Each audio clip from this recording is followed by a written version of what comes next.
Why we can't wait. I thought about that the other day. I went back and picked that book up in this moment on Tuesday night. When King wrote that book and wrote those words, he was looking at the historic denial, exploitation, and humiliation of the Negro and poor whites down through the centuries. And he said, 66, 67, 1966, 67, some form of payment needed to be made 50 years ago. Dr. King proposed that America launch a broad-based, gigantic Bill of Rights for the disadvantaged and a Marshall Plan for the poor and the hurting. He was talking about stimulus before stimulus became popular. He said if we were willing to rebuild Europe after World War II, then America should be willing to rebuild Appalachia, where poor whites were, the inner cities of Detroit and Chicago, and the deltas of Mississippi and Alabama. In fact, some people misread Dr. King and think that he only started talking about economics after the Voting Rights Act. Actually, in a sermon entitled Paul's Letter to American Christians that he preached in the pulpit of Dexter Avenue Baptist Church during the Montgomery bus boycott, Dr. King, not Occupy, talked about how the 99% were being overrun by the 1%. He said in that book, Why Can't We Wait? While Negroes form the vast majority of America's disadvantaged, there are millions of poor whites who would also benefit from this kind of massive bottom-up stimulus. He said the moral justification for the special measures for the Negro is rooted in the robberies of the institution of slavery. But, he hastened to say, many poor whites were the derivatives of the victims of slavery. As long as labor was cheapened by involuntary servitude of the black man, the freedom of white labor, especially in the South, was little more than a myth. And many people, if they would understand what King said then, they would understand how the fight against immigration reform is really a fight against higher wages. Because as long as you can keep one group of people in almost a permanent place of wage disparity, you can spread that out through the rest of the nation. King went on to say, we must develop a federal program of public works. He knew that the government was a major part in creating poverty and disadvantage, and the government could not suddenly back away. He said we must retain jobs for all so that white or black will have no cause to feel threatened. He said at the present time, this is in the 60s now, at the present time, thousands of jobs a week are being lost. What we need is a bottom-up approach, not a banker-down approach. Dr. King understood that saving communities should be first over saving corporations, that we should not treat corporations like people and people like things.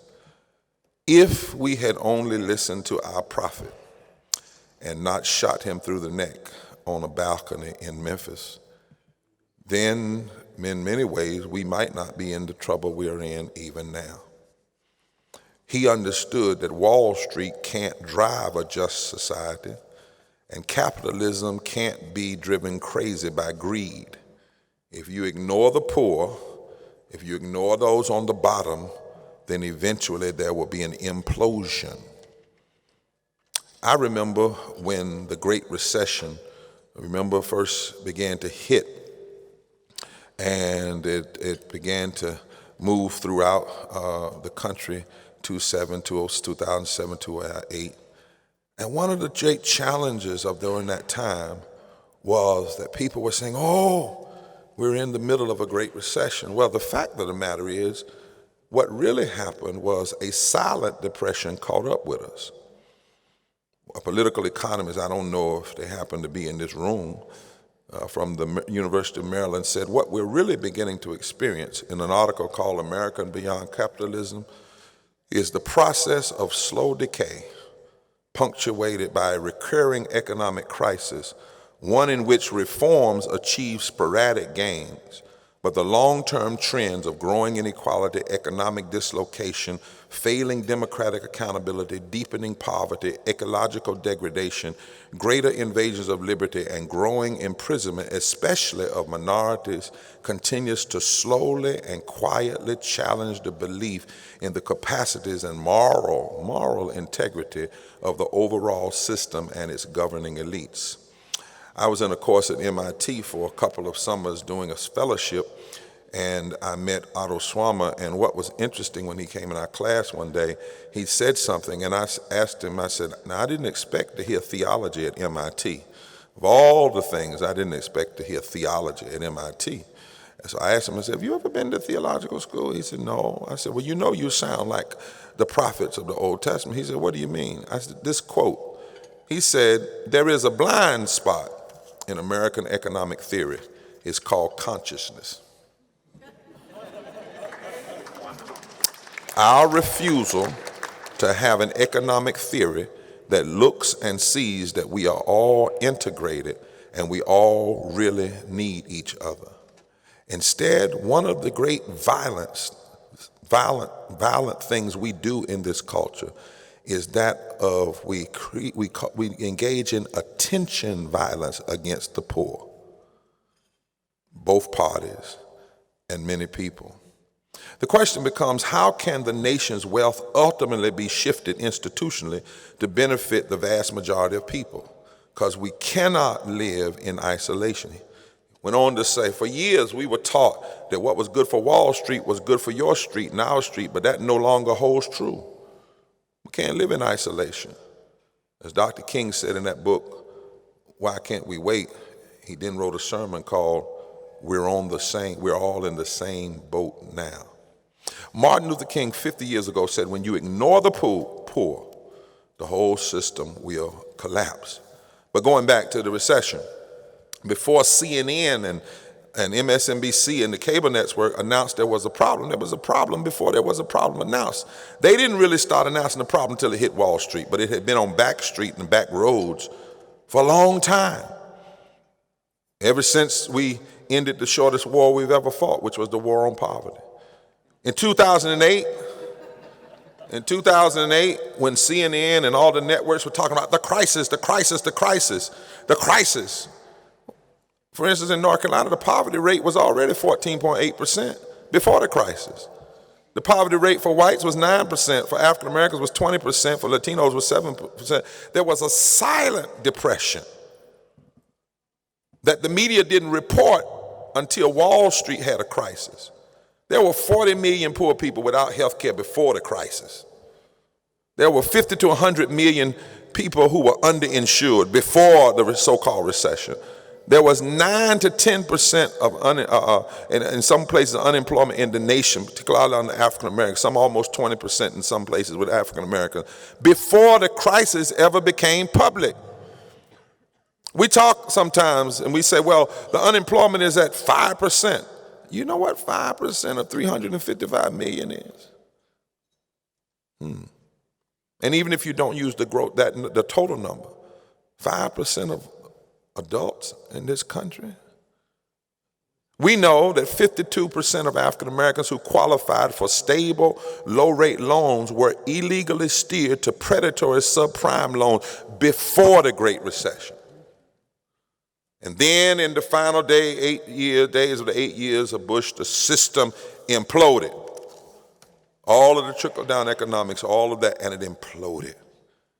And so we had this Great Recession that we're yet wrestling with, but it was built on top of a silent depression. So the first thing as I think through this moment, number one, we must recognize that economic justice is a moral issue. A moral issue. It's not, well, you talk about the moral thing, preaching, we're going to talk about the economics. It was never intended that way.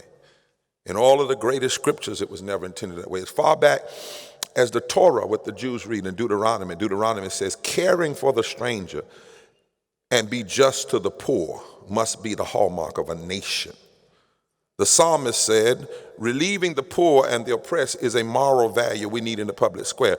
Every prophet of the Old Testament, Jeremiah, Malachi, Ezekiel, always began their criticism of Israel, their criticism of the nation, with a critique of systems of poverty. Jeremiah says, taking care of children and the vulnerable and the innocent must be the call of leaders and their society. And in fact, Jeremiah 22 says, do not send the king an email. I'm paraphrasing, but that's in essence what it said. Back then it would have said, do not send the king a messenger. Do not send the king a runner. Do not send the king a smoke singer. It says, go to the palace and tell the king, do not hurt the poor and the widows. Otherwise, this palace will become rubble.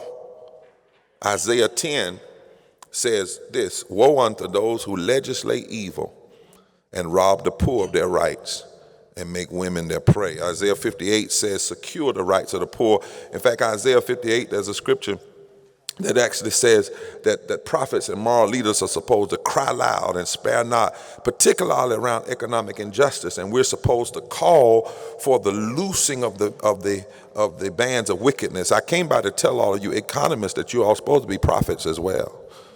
Yeah, you're supposed to be right beside me in the pulpit. If you don't do anything but hand me a footnote so I can holler right. Because the Bible says, loose the bands of wickedness. You know what that means in Hebrew, loose the bands of wickedness? In Hebrew, it means pay people what they deserve. Pay a living wage. Because if you don't, it's not merely considered conservative ideology. In the Bible, if you do not pay people a living wage, it is called wicked. Wickedness.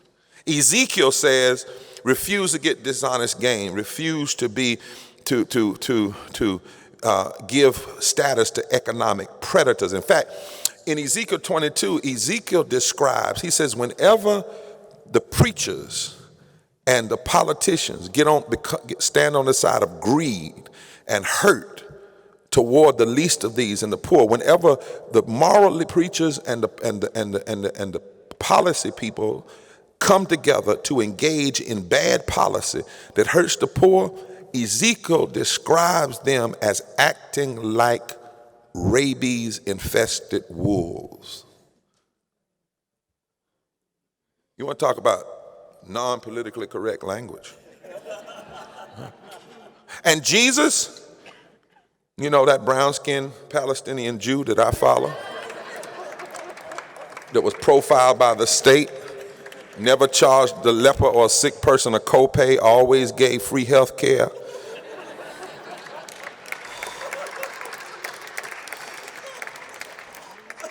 That was eventually killed by the state. His first sermon, he said, the Spirit of the Lord is upon me, for he hath anointed me to preach good news to the poor. And the word poor in Greek is patokos. There are three other words for poor. One has to do with somebody being lazy. The other one has to do with somebody suddenly becoming poor because they are suddenly sick. But the word patokos means people who have been made poor by economic systems of exploitation, by stratification that existed in the Roman Empire, where the 1% demanded that all the rules operate in their favor, while the 99% suffered. And it was those people that when Jesus preached his first sermon, he said are at the center of the attention of God and better be the center of the attention of your community and your nation if you plan that nation to survive the judgment of God. In fact, our Constitution doesn't even really allow us to have unjust capitalism, because the first principle of the Constitution is not freedom or laissez-faire. The first principle of the Constitution is the establishment of justice, which means any economic system or policy that is creating injustice and pain and hurt is unconstitutional. It's unconstitutional. and it is not moving us towards a more perfect union. In fact, my Pope, I got this Catholic Pope now that I hang out with. That's my man. And he says, Pope Francis, I don't know if you're supposed to say that about the Pope, that's my man, but anyway. Pope Francis says, the Times talk to us so much of poverty in the world, and this is a scandal. He says, poverty in the world, I love the way he uses this language. Poverty in the world is a scandal. In a world where there's so much wealth, so many resources to feed everyone, it is unfathomable that there are so many hungry children. Poverty today is a cry. And why do I start here with this moral argument?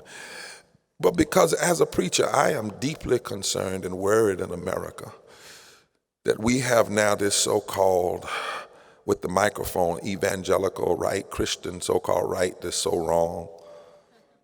And many people, you think that movement is about homosexuality and prayer in the school and abortion. That's not where that movement began. Read Kevin Cruz's book on the purchasing of the Christian pulpit called One Nation Under God. And Kevin Cruz traces the history of the so-called evangelical right, which is at best theological malpractice, at worst heresy. He traces it back to corporations being mad with Franklin Delano Roosevelt after the New Deal. They hated it. They hated the regulation. They hated the minimum wage requirement. They hated the union. They hated Social Security. But they were so bad in the public sphere that their popularity was so bad, they couldn't carry the message. They tried, but public didn't hear them because you had another movement called the social gospel movement that had influenced Theodore Roosevelt and Franklin Roosevelt because his labor secretary, Frances Perkins, was a social gospeler. And she came to be labor secretary to bring morality into the public square and said to Franklin Delano Roosevelt, you have to come out of this Great Depression with a New Deal, and you have to start by dealing with poor people. Now, he had to make some concessions. For instance, with Social Security, he couldn't guarantee it to everybody because Southern senators said, we want to make sure that three groups of people cannot pay in, black people, brown people, and our women, because they'll get out of hand. So the deal was cut that you could pay into Social Security, but you couldn't pay if you were in the agrarian culture or the domestic culture. That was farmers and domestic workers, which left out most blacks, most brown, and 50% of white women.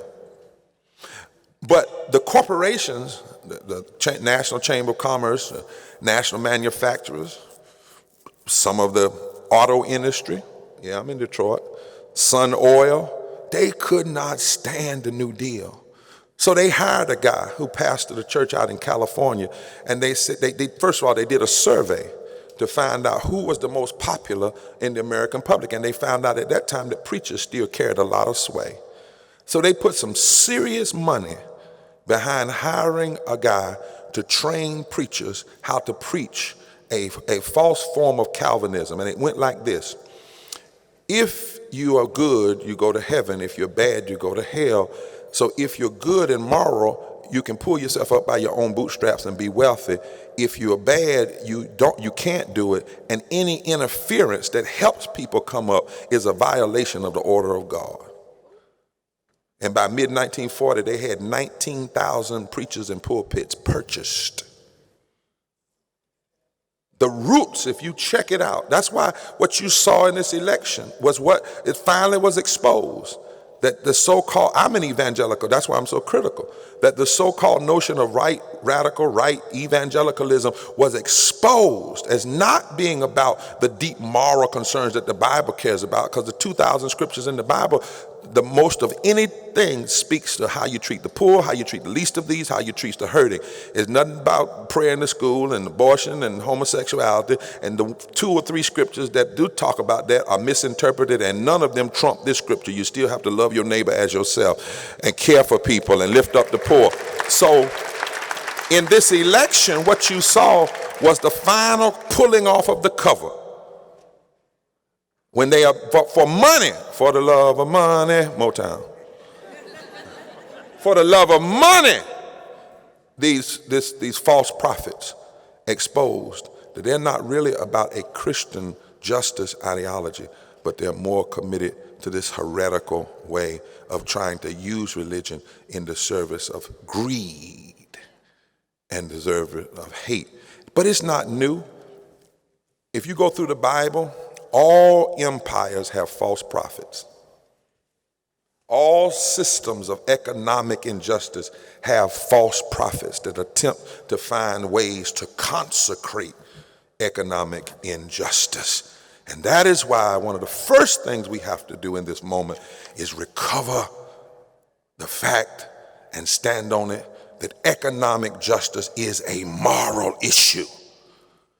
And so I tell folk now, when they want to call me on different programs, they say, we want to call you on a program to talk about where you stand on homosexuality. I said, nope, not coming. They said, but you're a preacher. I said, that's why I'm not coming. When you start talking about poverty and living wages and economic justice, then call me. That's what I as a preacher ought to be dealing with. And those of you who are economists ought to start saying that as well. It's a moral issue. Don't be afraid of that word. Don't be afraid of it. But not only must we, in this moment, understand this as a moral issue, we also must make sure it is a must issue. We must deal with it. Right now, richest nation on the earth, richest nation ever, we have more poor people than at any other moment in our country's history. Our poverty numbers, as Mary Wright Edelman says, are shameful. Shameful. 14.7 million poor children, and we know if we took 2% of the federal government and put it in programs that actually worked, we could immediately almost eradicate 60% of that. Our income inequality is documented is considered to be the highest in the advanced world. You're poor, born poor, you're more likely to be poor. And the South, where I'm from, is the native home of American poverty, where we have more poor people per capita and more political leaders that are utterly untroubled by it. 10 of the country's poorest 12 states are Southern. 95 of the 100 poorest counties are in so-called red states, led by politicians who are the most ardent opponents of the very programs that would help the poor. Joseph Strickland, in his book about the cost and the price of inequality, talks about and lifts that quote by Warren Buffett on how we are in a time, this is a must issue we have to deal with, when the 400 wealthiest Americans took home an hourly wage of $97,000 an hour, and that was in 2009. While today we are locking people up who are simply fighting for 15. And you know what rising income inequality, it breeds more inequality in educational opportunity.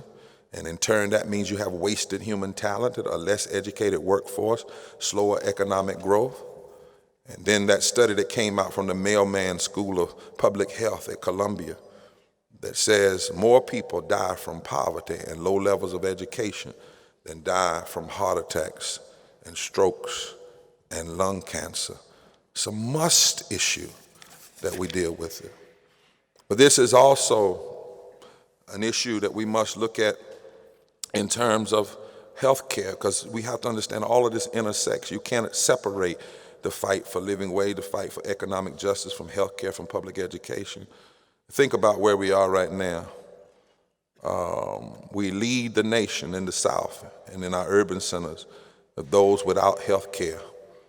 And interestingly enough, of the 19 states that denied Medicaid expansion simply because they don't like a black man in the White House, are the very states where you have the most people hurting. In fact, it's interesting in my state. I was outside one day, Brother Johnson, and I used to walk with a walker because I couldn't walk for 12 years without it.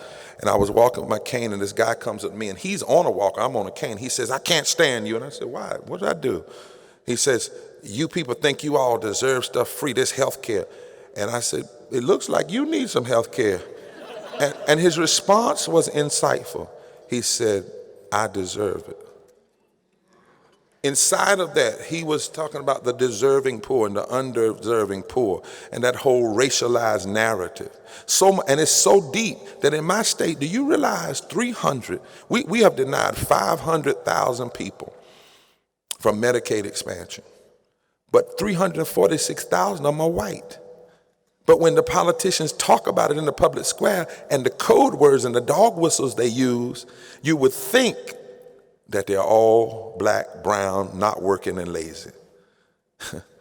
Now, the truth of the matter is, there are 8 million people that were left out of the denial of Medicaid expansion because of the 19 states that refused to expand. And the truth is, more whites are being affected in total numbers, but disproportionately in terms of percentages, there are more blacks, because in the states that denied Medicaid expansion, that's where 6 out of 10 black people live. And you know who they're talking about? You know the number. They're talking about construction workers and food service workers and cleaning and maintenance jobs and transportation jobs and personal care, and 16,000 in healthcare. And since this is Veterans Day, in North Carolina, 30,000 veterans would be receiving health care if we'd expanded Medicaid. But there's one more statistic that is why this whole economic injustice issue is not only a moral issue, but it's a must issue. We must deal with it.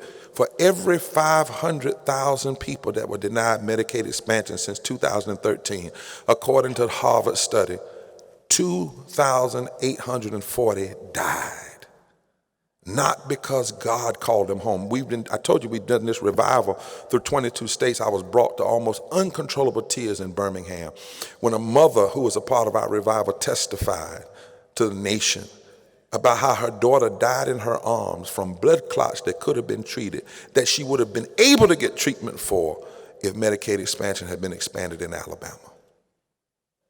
That means more than 30,000 human beings, fellow Americans, have died untimely deaths every year since 2013, and the states have denied Medicaid expansion.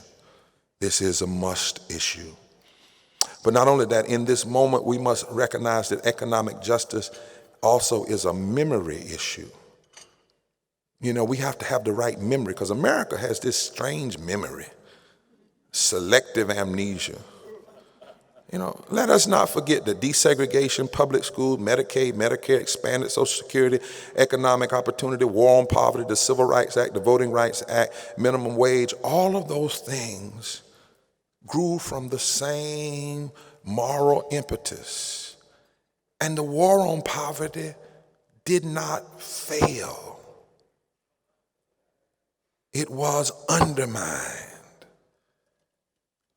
Let us have the memory to remember the days when a president would go and talk about dealing with the poor as a moral issue, not as a Democratic issue or a Republican issue. Let us have that memory when people struggled and won programs for Headstart and Medicare, expansion of Social Security, funding for K-12 and Pell Grants and higher education. And what did Russell Sage teach us? He taught us that the war on poverty had 3 parts. The first part was designed to boost wages through education and job training.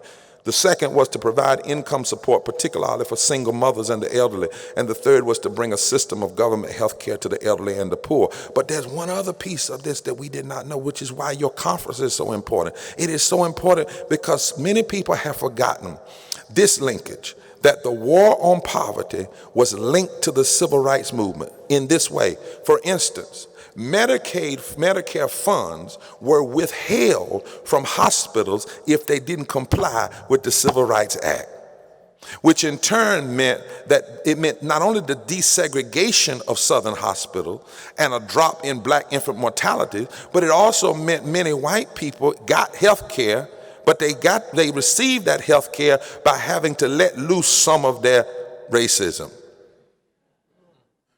And it was a deliberate attempt, and those who put together the war on poverty, though it had some flaws, Fannie Lou Hamer talked about some of the flaws, but one of the good things is that they understood the linkage between economics and race. Let us not fail to remember in 1960, when people want to get on TV and talk about the war on poverty failed, let us challenge that. Before we launched the war on poverty, 35% of American seniors lived in wrenching poverty, as did 30% of the nation's kids. By 1975, as the war on poverty was ending, 15 years later, child poverty had been cut in half, and poverty among seniors was reduced by 60%. And those issues were not framed, as I said, as Democrat or Republican, but as the deep moral issues, the right thing to do. And not only must, in this moment, we see economic justice as a moral issue, a must issue, a memory issue, we must have an intersectional moral agenda now. I believe that agenda sounds something like this. We must fight, all of us together, to secure pro-labor, anti-poverty policies that ensure economic sustainability by fighting for full employment. We need to start talking about that, full employment, not just 5% unemployment is all right, full employment, living wages, the alleviation of disparity in unemployment, a green economy, labor rights, affordable housing, targeted empowerment zones, strong safety nets for the poor, fair policies for immigrants, infrastructure development, and ceasing war baiting and extreme militarism that undermines our ability at home. And we must fight for a fair tax reform and all of those things. Reporters often ask me which one of them are important. I say all of them. Because you cannot build an economic theory of justice with just one piece. But we should also understand that a part of this intersectional moral agenda must be educational equality, that every child should receive a high-quality, well-funded, constitutional, diverse public education, as well as access to college and universities. But we also must understand we must connect health care for all and environmental protection and women's health. And we must also connect fairness in the criminal justice system by addressing the continuing inequalities in the system and standing against the proliferation of guns. And we must also refuse to ever give up on the 14th Amendment, equal protection under the law for black, brown people, gay people, straight people, women, voting rights, LGBTQ, immigrant rights. We can never give up on equal protection under the law. And somebody says, well, let's just do the economic thing. No, you can't do one. We must fight for the whole, all of them.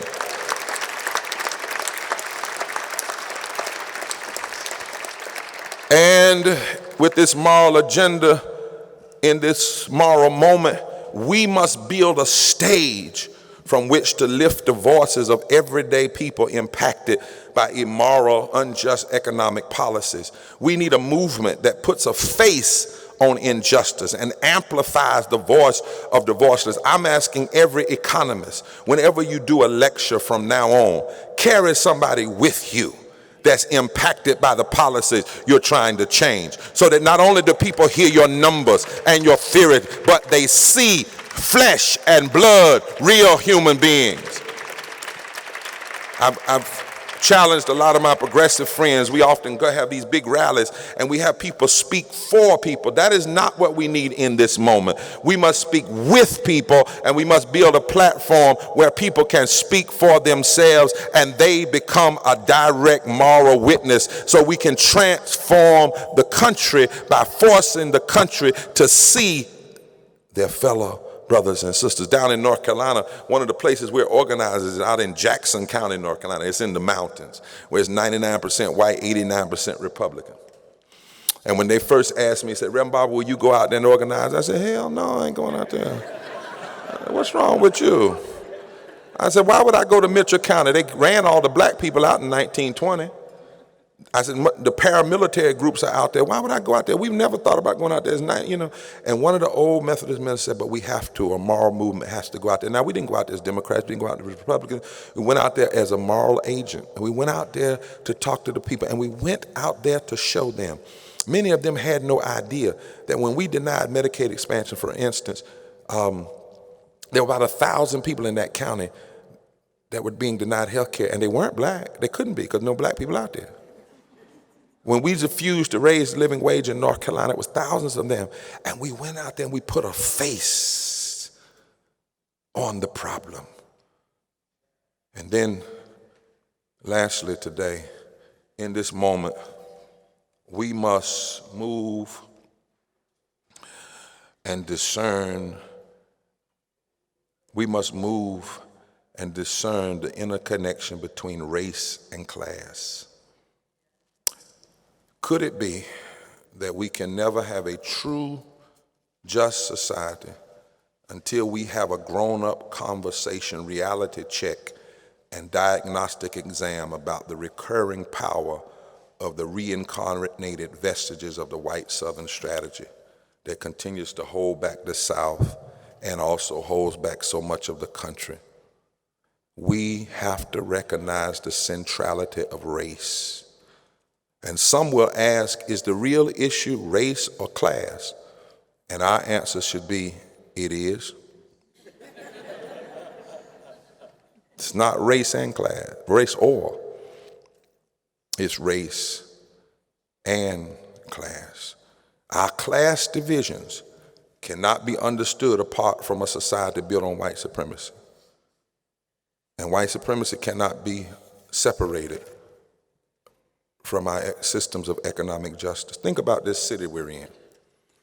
Black people are by far the largest racial ethnic population in Detroit. I was looking at the Economic Policy Institute statement. Have the highest percentage of black residents of any American city with a population of over 100,000. 83% of the city's 701,000 residents are black. Let's think about that, where we are. It said, in this article went on, said, it's important to understand what's happening in this city. The fact that nearly 1.5 million whites left Detroit over the last half century as its African American population grew is the single biggest reason for the current distress.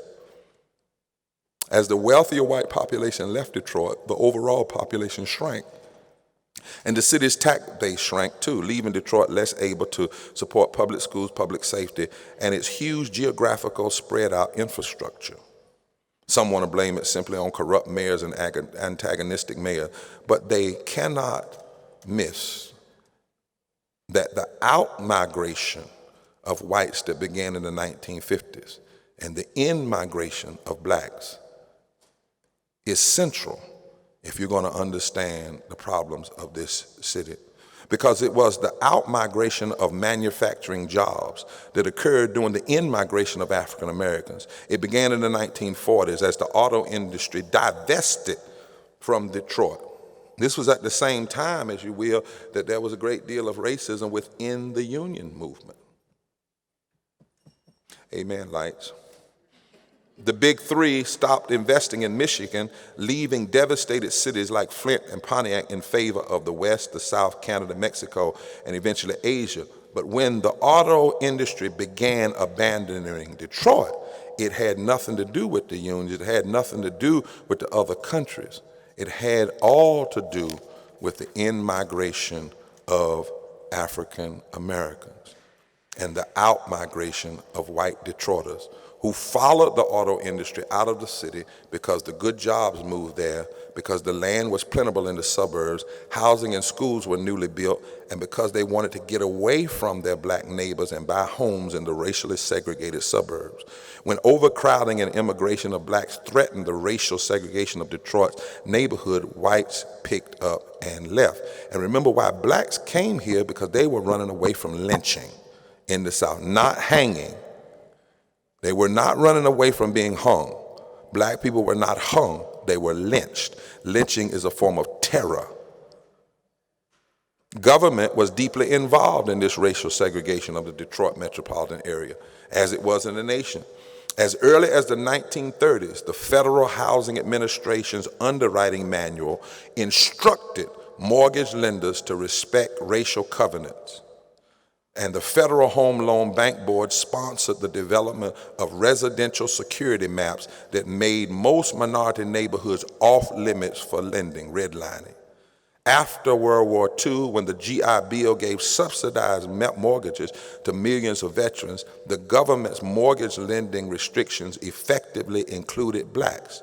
The new homes in the white suburban areas that were built by the GI Bill for whites were not built for African Americans. You cannot understand the economic deprivation of the city without understanding the deep, deep, deep systemic racism upon which it is built. That is why we have to understand in this moment, we can't consider racism to have shown itself when we simply catch somebody using the N-word. In fact, I get a little bit tired of people getting so riled up when somebody uses the N-word. I mean, that's bad. And they get all riled up about David Duke. That's bad. Yeah, that's bad. You know, but there's a book entitled Racism Without Racism, whose conclusion must become a part of our critique. The author notes that we virtually run out of racists today, openly. Even self-proclaimed white supremacists deny being racist. They are merely extolling white pride the same way African Americans celebrate their heritage. Today, you have so many people saying there's no real racism, and it's just a class issue. And some of them on a certain sly as a Fox unnamed television channel purport to be fair and balanced, but they spend hours denying systemic racism with a smile. And yet, as one writer says, there is an abundant willful blindness to racial disparity. According to Glenn Lowry, in almost every observable measure of well-being, wages, unemployment rates, income and health, wealth levels, prison enrollment, crime victimization rate, health and mortality statistics, race is a factor. Only the willfully deaf cannot hear the dog whistles of race. We just experienced it. The dog whistles of race. The dog whistles of race. And that's why one of the reasons when Trump brought up poverty and talked about the black community, we should have pounced and said, oh, you really want to talk about poverty and race? Instead, too many progressives started, first of all, backing away. Wait a minute, I heard some black people talking about, no, we have middle class. Well, yeah, that's true, but that's not all the truth. You know, some white folk, well, I know some black people who have come up. No, we should have said, Mr. Trump, you just told a half truth. Now let me tell the whole truth. The whole truth is we should not have been offended. We should have been talking about poverty and race long before him.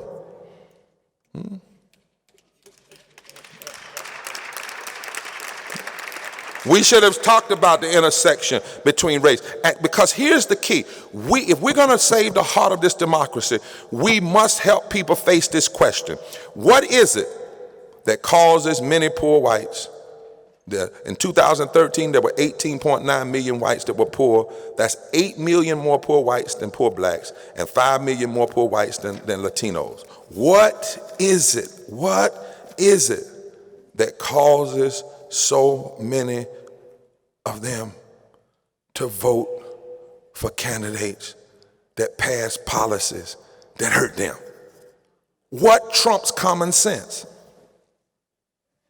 What will make you vote against your own self-interest? What's so powerful in the American ethos that you will actually vote against living wage when you need it? What will make you vote against health care when you need it? In fact, you're benefiting from it more.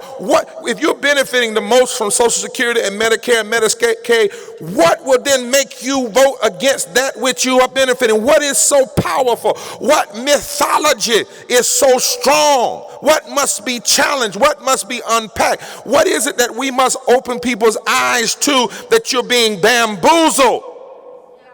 It is the mythology of races and racism. What is it that'll make you support candidates that cut public education, give public money to private schools your own white children can't go to? What is it that makes you walk away from the very people you need to be allies with? I mean, not only a few weeks ago did the New York Times do an article that says all of us are black anyway, since we all come out of Africa. But if you don't want to believe that, that's fine. I tell you, when we are all black, you can be poor and white, Latino and white, black and white. But if your lights go off and you can't pay your light bill, we all black. And what is it that will make you vote for people who will cut off your light just so you can still say, I got them? Tim Wise talks about the racialization of entitlement programs that began in the 1960s around the same time that those very programs became available to black and brown people. And a rich oligarchy knew as Kevin Phillips said, if we can pit folk against one another, we can cause them to vote against their own self-interest, not only in the South, but in the suburbs and the rural areas of the Midwest, the Rust Belt, and in the North. And then we can fill our pockets with the money of tax cuts by allowing people to vote to undermine the very programs that are helping them stay alive. And if we do not deal with the issue of race, we cannot deal with the healing of this democracy. As I conclude, there's an article out called, I was just reading it today, "What With a Snarl, Trump Ratifies His Supporters' Rage." And in that article it says, for a constituent that feels misunderstood and resentful, politically silenced by critics who deem their views racist, sexist, homophobic, or simply problematic, Trump proffered dignity. For decades, many have found this validation in the charismatic hosts of conservative talk radio and cable news analysis programming, but Trump offered it up as mainstream fare for the primetime audience. She went on and said, they feel as though they have been cheated and they want somebody to be held accountable, but instead of shaking their fist at global capital, their hostility pointed toward women, people of color, and recent immigrants who they see as having taken what they have rightfully been theirs. Which is also why if you got to understand race when you understand the word Trump used on that first day. He didn't say Latinos, he said Mexicans.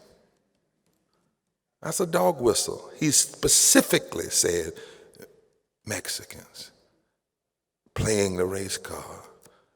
And so lastly, in this moment, not only must we see it as a must moment, a moral moment, a moment where our memory must be right, we must speak to this moment. On January 20th, 2017, we will bid farewell to the first African-American president, a man of integrity, dignity, who pulled us out of recession, attempted to give health care to millions without it, and a man of a generous spirit, not perfect, not one we did not challenge. And we will witness the inauguration of a con artist who did little to spurn endorsement by forces of xenophobia and white supremacy. It is impossible to react to this moment with anything less than revulsion and profound anxiety.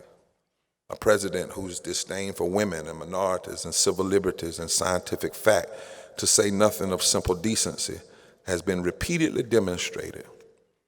Trump is vulgarity unbounded, whose election strikes fear into the hearts of the vulnerable, the weak, and above all, the many varied varieties of other whom he insulted, the African-American other, the Hispanic other, the female other, the Jewish and Muslim other. Trump ran his campaign sensing the feeling of dispossession and anxiety among millions of voters, white voters in the main. And many of those voters, not all, but many, followed Trump because they saw that this slick performer, once a relative cipher when it came to politics, was more than willing to assume their resentment, their fury, their sense of a new world that conspired against their interests. He articulated their fears rooted in racism and classism, offered no answers, but merely said, you are right to be afraid, very afraid. Obama is the boogeyman of a coming diversity that will undo the world you have grown up knowing, and I alone can save you. This is why Nell Irvin Painter at Princeton has written a piece, without Obama, there would be no Trump. She said, here is the iconography of a tragic, traditionally American call and response. The call, a challenge to the status quo of white people on top. The response, outbreaks of meanness, many merely vile, embracing rhetorical weapons, many murderers taking up physical weapons. It is the call and response quite familiar in American history. After President Harry Truman embraced civil rights, the call and response happened. Southern Democrats formed their own segregationist states' rights Districrat Party. 1948, after the Supreme Court ordered an end to segregation in Brown versus Board of Education, there was massive resistance right here in Detroit. Some of the biggest resistance happened in northern states. And then there was the murder of Emmett Till in '55 that forced Rosa Parks to say, I have to sit down that we might stand up. Today's challenge to white people on top is the most acute in history. The election and re-election of president who is black, with a wife who is black and 2 daughters who are black. A response to this challenge began early with the vow to make Obama a one-term president. They continued in congressional refusal to govern and birtherism. She goes on to say, this is why you must understand.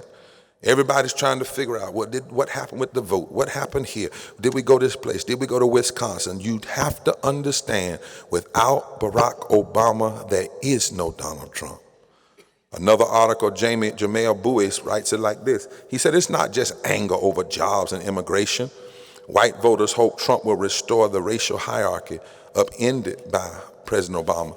And I was on a show one day and somebody brought up race and they said, oh, that's too simple of an analogy. And I said, and that's the problem. If you think racism is a simple analogy, then you really are deluded in this culture. There's nothing simple about the contortions, mental and spiritual and moral, that racism has and continues to make us have to adjust to. Obama didn't herald. Remember I was talking about a post-racial America? Bowie says he didn't herald a post-racial America as much as he did a racialized one, where many whites became hyper-aware of their racial status. He goes on to say, finally, he says Obama's election felt like inversion. Remember when people didn't want to let their children even watch him in school on TV? Inversion. When coupled with the broad decline in incomes, when you couple this racism with the fear over incomes and living standard caused by the Great Recession, it seemed to signal the end of a hierarchy that had always placed white Americans at the top, delivering status even when it couldn't give material benefits. And so in a 2011 paper, one author talks about white fragility. He said, white fragility is a state in which even a minimum amount of white stress becomes intolerable, triggering a range of defensive moves. This is what occurred early Wednesday morning.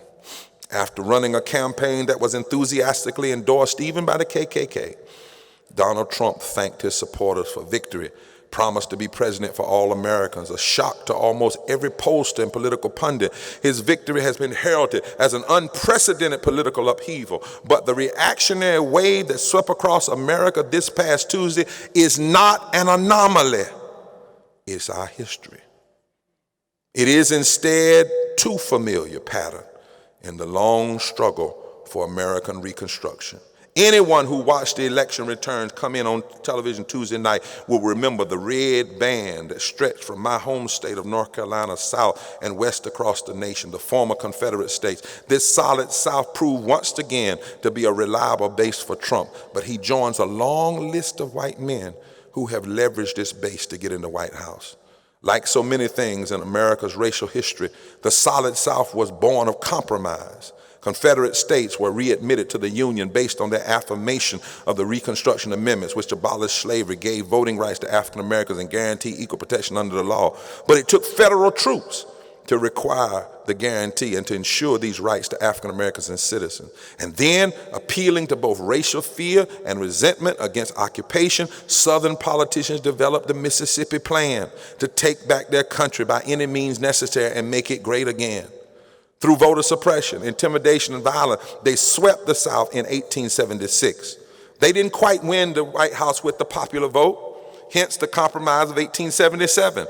A Republican, Rutherford B. Hayes, was appointed president, told he could be president if he would promise to remove the federal troops from the South. He did not win the popular vote.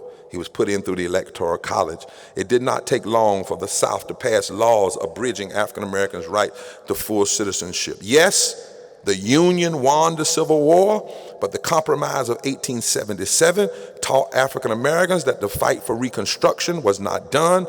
By 1883, 6 years later, the Civil Rights Act of 1875 was repealed. Deconstruction was in full gear. By 1896, you have Plessy versus Ferguson. By 1898, the Wilmington riots, and there was only one person who dissented. The same kind of backlash followed the legislative victories of the civil rights movement. We call it the second Reconstruction, the civil rights movement. You had all of the things, Civil Rights Act, fair housing, and a fruit of decades of struggle waged by people who knew they might never see the victory in their own lifetime. But then the backlash against them wasn't limited to Southern segregation. Richard Nixon came out with law and order as a code word for put the black folk and those peace advocates in their place. That was the campaign of 1968. It was the response to the call. It was an intentional effort to win the Solid South by appealing to racial hate and fear without using racist language. His advisor, Ken Phillips, told him to talk about tax cuts and states' rights and forced busing, and then to talk about certain moral issues. And he and Dixiecrats like Strom Thurmond and Jesse Helms took over the Republican Party and vowed to undo all the advances of the civil rights movement and to play wedge issues games forever to split black and white voters, many poor who needed to be allies. They found funding from a wealthy oligarch who used this division to elect candidates. 1976, Charles Koch pulls people together 4 years before Reagan and says, we're going to develop a movement. We're no longer going to focus on Messiah candidates. We're going to focus on a movement from the bottom up, a movement that can punish people if they don't do what we say. We're not worried about the Messiah candidate. We'll fix it so we can elect anybody if we have a movement. They actually stole Martin Luther King's game plan. Martin Luther King told us never go back to Washington. He said, go, except if you're going to go and stay with the poor people's march. He said, go back to Mississippi, go back to Alabama, go back and build state movements from the bottom up. We got cute. Extremists got smart. We started looking progressives at Messiah candidates. Extremists said, we'll build a movement. They built a movement, and they used this division to embrace trickle-down economics underneath their race card politics so they could line their pockets with wealth while fooling working class poor white people that their real enemy was the money going to entitlement programs for black and brown people. Donald Trump's unanticipated victory could not have been possible without the election of Barack Obama. Of course, Trump's entered politics by waging a crusade against Obama's citizenship. In this moment, you cannot be unfamiliar with the DNA of American history, the Mississippi Plan of 1876 or the Southern Strategy of 1968. Because if you know this history, if you know every time a president has been elected that did not win the popular vote and what followed in terms of racial discrimination, you can only be surprised at one thing: the ease at which Trump adapted those things for the 21st century. Trump's attack on immigrants, Muslims, and the LGBT community were political ploys based on the fundamental racial fear at the heart of the American experience. When he told white Americans that he was their last chance, that was code language. I'm your last chance. He was talking about 2020. When America is no longer, no one race has a majority. I'm your last chance. He was touching a wound passed down since the lost cause of the religion of racism of the Civil War in the 19th century. And so now, my friends, America must not waste time asking ourselves, how could this have happened? It happened because it is the habit written deep in our public memory. And if we are willing to see ourselves as we are and have been, we also can see hope in this moment, because we will see our potential for prophetic resistance even in times like these. When the prophet Samuel in the Bible, can I preach these last 5 minutes? When the prophet Samuel in the Bible cries out to God, when the children of Israel choose to say they want a king, they no longer want him. He asked the people, why have they elected to follow a strong man rather than to follow God's prophet and the Lord of justice? He's crying, he's weeping, he's mourning like many of us throughout America. And God says to Samuel, they have not rejected you, they have rejected me. Those who have struggled against injustice in this country must not take the results of this election personally. You cannot simply say you did not do what you could have done. We cannot afford to blame our neighbors or demonize Mr. Trump or try to come up with one or two things that Hillary could have done, this and that and the other. We are together inheritors of a legacy in this country that has rejected injustice, rejected justice over and over and over again through the reality and the methodology of racism. But that is not all we are.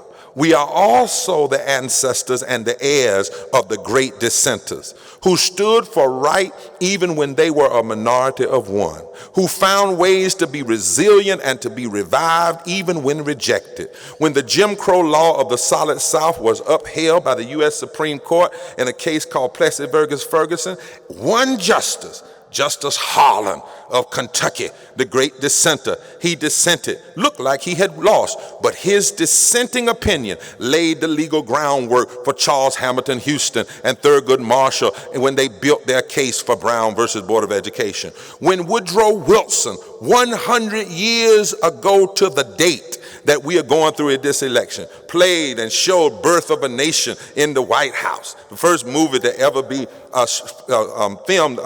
screened in the White House. When he did that over a century ago, it looked bad. But W.B. Du Bois and Ida B. Wells and the interracial NAACP challenged the most powerful man in America to face his racism. When 3 civil rights workers were brutally murdered in the first days of Freedom Summer, black and white students did not quit. They chose to press on together, challenging Mississippi's brutal racism. Their mentor, Fannie Lou Hamer, taught them by example. She struggled for freedom. She didn't turn back. She was nearly beaten to death in a Winona County jail. She was in jail when Medgar Evers was killed. But she came out of jail singing louder and fighting harder. Ain't gonna let nobody turn me around, and went to the convention and demanded her place. After Tuesday's rejection of justice, which is as American as apple pie, we must apply now the moral defibrillator to our own hearts and be even more determined to stand for love and justice and mercy. Less than a majority of Americans elected a mortal. They did not elect a God to be our next president. And they did not unelect the foundational principles of our Constitution. They did not unelect our moral convictions of our faith.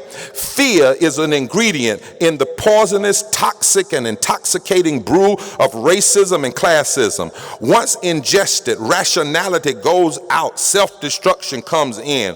But we who are sober now must help the nation and in fact the globe that's drunk with the wine of the world. We must help them now find the wine of the Spirit of justice and love and power and hope. Still, right now, we must lift every voice and sing. Right now, we cannot forget the lessons the dark past has taught us and the faith that it has brought us. We must forever stand true to our God. We cannot congratulate Mr. Trump, but we can counsel him, because to congratulate him would be like congratulating a Christian for being hateful or congratulating your child for failure. We can counsel him, though. Before you take office, Mr. Trump, before you put your hand on the Bible, repent of the problems, repent of the things you've said with the works of repent, and commit yourself not to follow the divisive agenda that you've peddled. Understand that there's still a creator spoken of in our scripture and in our Constitution who grants inalienable rights, and no election of a president takes those inalienable rights. And there's still a spirit that says even when there are despots on the throne, justice still must roll down like waters and righteousness like a mighty stream. There he must be reminded, and those who gloat need to be reminded, pride cometh before the fall. Those who want to hate, don't hate. Love and truth are more powerful and more redemptive. Those who didn't vote, we need to say to them, don't you ever sit out again. Democrats, stand your ground, not on democratic principle, but on the principles of justice, and don't just go along to get along. This is not the time for the politics of playing games with the lives of the most vulnerable. This is the time for people to rise and be statesmen and stateswomen, not mere partisan actors. To those who call for healing, remember, you can't have healing without treatment. And we need more than anything. We can't say peace, peace where there is no peace. We must treat the soul of our nation, treat this racism. To the children, we must say, don't be what you have seen. Don't be racist, don't be bullies, don't be haters, because you are both our future and our now, both at the same time. To the faithful, it is our time even now to be in the public square, to engage non-violently whenever and wherever we have to for the cause of love and justice. Like Samuel, we cannot mourn. We must still be prophets. Even though we do not like who's on the throne, Saul needs a prophet, because without a prophet, you can't get from Saul to David. And we've got somewhere to go. In this intermediary time, we must declare that we will be the moral defibrillators and dissenters of our time. We are the ancestors of those who stood up against far worse than we face now. In fact, as I started, we have to hear what God said through Jeremiah. Go to the royal palace. Tell the king, listen up, king. Let me tell you what you better do. You better treat the poor right. You better stop violence. You better rescue the victims, because if you don't, this whole place will be rubble. So I stopped by to tell all the economists that are here, if you believed in economic justice and stood for it on Monday, you need to keep on standing for it after Tuesday. If you believed in justice on Monday, you need to keep on believing in justice after Tuesday. If you believed in love and health care and living wages and public education and criminal justice reform and equal protection under the law on Monday, no matter what happened on Tuesday, you need to stand for it now, Wednesday, Thursday, Friday, Saturday, and beyond. Our principles cannot, must not, and did not change. And in this moment, we must be steadfast, unmovable, and always abound in the work of love and justice. So I've been talking about applying the moral defibrillator to the rest of the nation. I want to start in here and say, put your hand on your own chest and apply the moral defibrillator to yourself and say, despite the fact that we may have seen rejection on Tuesday, it's time for resiliency, it's time for revival, and it's time for us to stand as those who came before us in their moment stood.